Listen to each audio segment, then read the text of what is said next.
రమ్మని అంటున్నాం.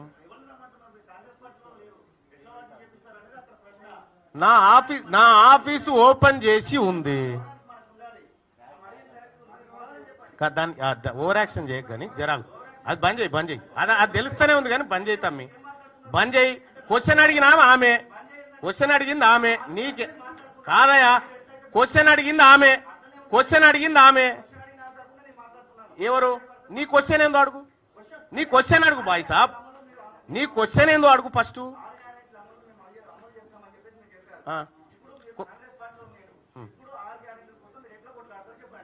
ఆమె అడిగిన క్వశ్చన్ నీకు అర్థం కాకపోతే అర్థం చేసుకో. ఆ సోదరు అడిగింది ఏంది? 6 గ్యారంటీలు అమలు చేయకపోతే నా దగ్గరికి రండి.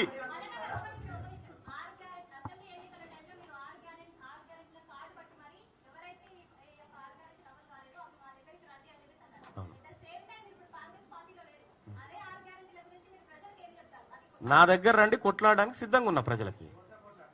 ప్రభుత్వంతో కొట్లాడతాం, హామీలు ఇచ్చిన వాళ్ళతోటి.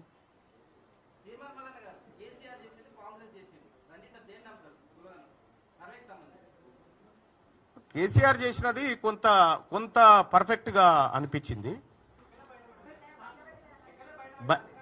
అయితే బయట పెట్టలేదు కానీ ఆ ఎంహెచ్ఆర్డి వెబ్సైట్ లో ఉన్నాయి అవి. మొత్తం లేకుండా లేవు, ఇప్పుడు డౌన్లోడ్ కొడితే అందరికి వెళ్తాయి అవి.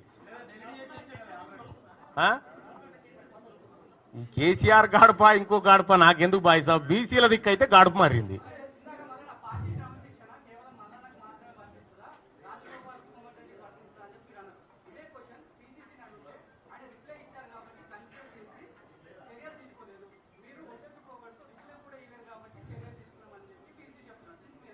ఇప్పుడు నా దగ్గర వీడియో ఉంది, నేను రిప్లై ఇయ్యలేదని చెప్పి ఆయనే చెప్పిన వీడియో ఉంది, ఇంటవా? ఎందుకంటే కోమటిరెడ్డి వెంకటరెడ్డి గారే చెప్పిండు ఈ మాట, నేను రిప్లై ఇయ్యను, ఏం చేసుకుంటావో చేసుకోపో, గీలకిస్తానా అని చెప్పి పోయిండు. ఇయ్యలేదు బాయ్ సాబ్, అది ఇయ్యలేదు. అంటే వాళ్ళకో న్యాయం మాకో న్యాయం కాదు కదా. అట్లా మా రథం లాగడానికి ఆమె కూడా వస్తాడే, మేమెందుకు వద్దంటాం? బీసీ ఎందుకంటే ఇన్ని రోజులు మిమ్మల్ని మోసినాం కదా, ఇప్పుడు మమ్మల్ని కూడా మోయాల్సినటువంటి సమయం. ఇక అనివార్యంగా అందరు కూడా బీసీ చెప్పని చేయాల్సిందే.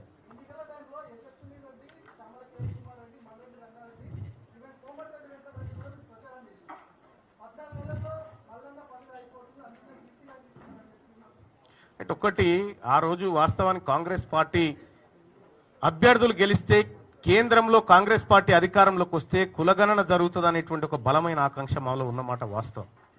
దానికోసం మేము చేయాల్సినటువంటి పనులన్నీ చేసినాం. వాళ్ళని గెలిపించుకోవడం అంటే రాహుల్ గాంధీ గారిని గెలిపించుకోవడం అని చెప్పినాం కూడా.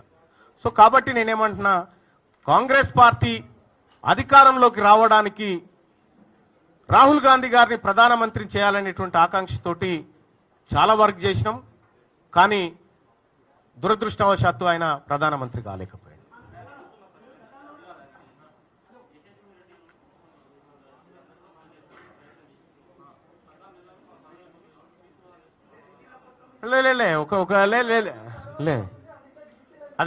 అది నాకు వినిపించదు. నేనేమంటున్నా అంటే, నేను 14 నెలల్లో పదవి అయిపోతే మళ్ళీ గెలవాలనుకుంటే నేను వీళ్ళందరూ జోక్కుంటా కూర్చోవాలి బాయ్ సాబ్. విషయం ఏంటంటే, ఎక్కడ బాయ్ సాబ్ రెడ్లను తిట్టింది? నేను ఒకటి ఏమంటున్నా, తీన్మార్ మల్లన్న రెడ్లను తిట్టింది ఒక వీడియో చూపి నోటి మాట వద్దు, చూపి నీ దగ్గర ఏమైనా ఆధారం ఉంటే. విడాకుల సభ తిట్టా?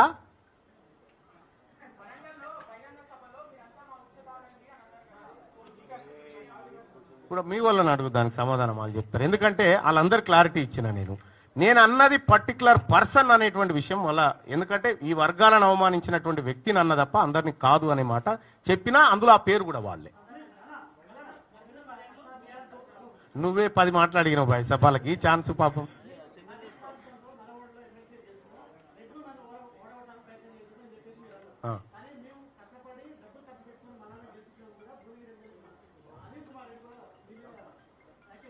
ఇప్పుడు నేను ఒకటి ఏం చెప్తా ఉన్నా, తీన్మార్ మల్లన్న, ఈ రఘు, జర్నలిస్టులు మీరందరు కలిసి పోరాటం చేస్తే ఏర్పడ్డ వేదిక మీద వచ్చి కుర్చీలు వేసుకొని కూర్చున్నది మీరు.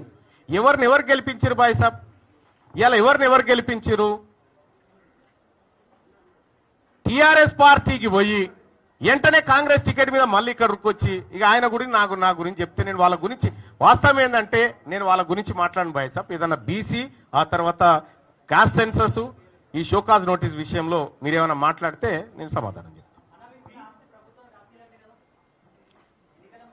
కోమటిరెడ్డి వెంకటరెడ్డి గారికి ఇచ్చిన పత్రం ఆయన తీసుకుపోయి సిఎస్ గారికి ఇచ్చి తీసుకురావాలి. అది వెంకటరెడ్డి గారిని అడగాలి మీరు.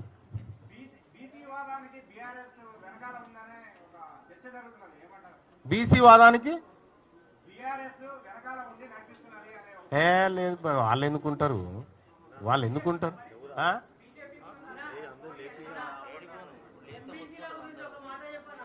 ఎస్, ఎంబీసీలకు సంబంధించి వాళ్ళ జనాభా ప్రకారం భవిష్యత్తులో వాళ్ళ వాటా అసెంబ్లీలో వాళ్ళకి దక్కాల్సిందే.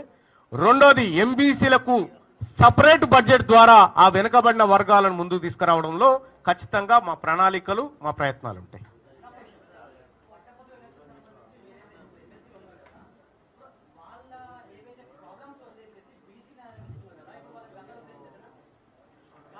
ఇప్పుడు వాళ్ళ ప్రాబ్లమ్స్ ఏంటియో చెప్పండి.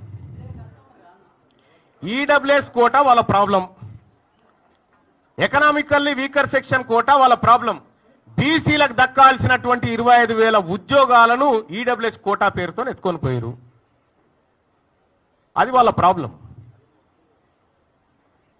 తీన్మార్ మల్లన్న మళ్ళీ చెప్తా ఉన్నా, పట్టభద్రులు ఎన్నో ఆశలతో నన్ను గెలిపించారు.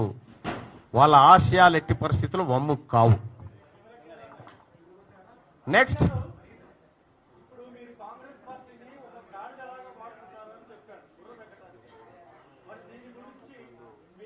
ఇప్పుడు కాదు బాయ్ సాబ్, కాంగ్రెస్ పార్టీని నువ్వు గాడిదని నాతో అనిపిస్తా అంటే ఎట్లా చెప్పాలి? ఇప్పుడు మీరే అంటారు. ఇప్పుడు నేను దాన్ని గాడిదనకపోతే గుర్రం అనకపోతే మీరే అంటారు. ఇప్పుడు మీరు కూడా నా లెక్కనే తయారైతే ఎట్లా? ఎస్, మరి మీరు కూడా చేయాలి, మరి మీరు కూడా రావాలి ఉద్యమంలోకి. బీసీ జర్నలిస్టులకు ఎస్సీ ఎస్టీ జర్నలిస్ట్ సోదరులకు కూడా చెప్తా ఉన్నా, ఎందుకంటే మీరు కూడా ఈ ఉద్యమాన్ని మీ అందరి సహకారంతో ముందుకు తీసుకుపోవడానికి సహకరించాలని చెప్పి రిక్వెస్ట్.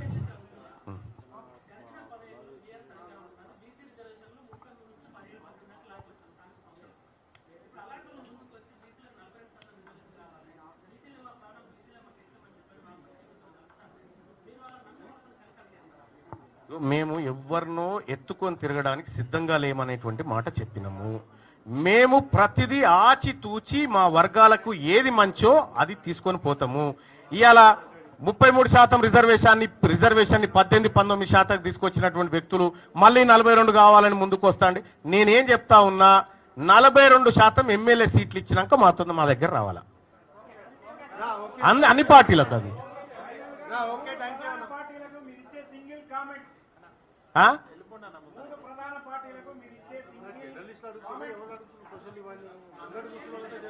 జనాభా ప్రాతిపదికన బీసీలకు దక్కాల్సిన వాటా బీసీలకు దక్కాలి, ఓసీలకు దక్కాల్సిన వాటా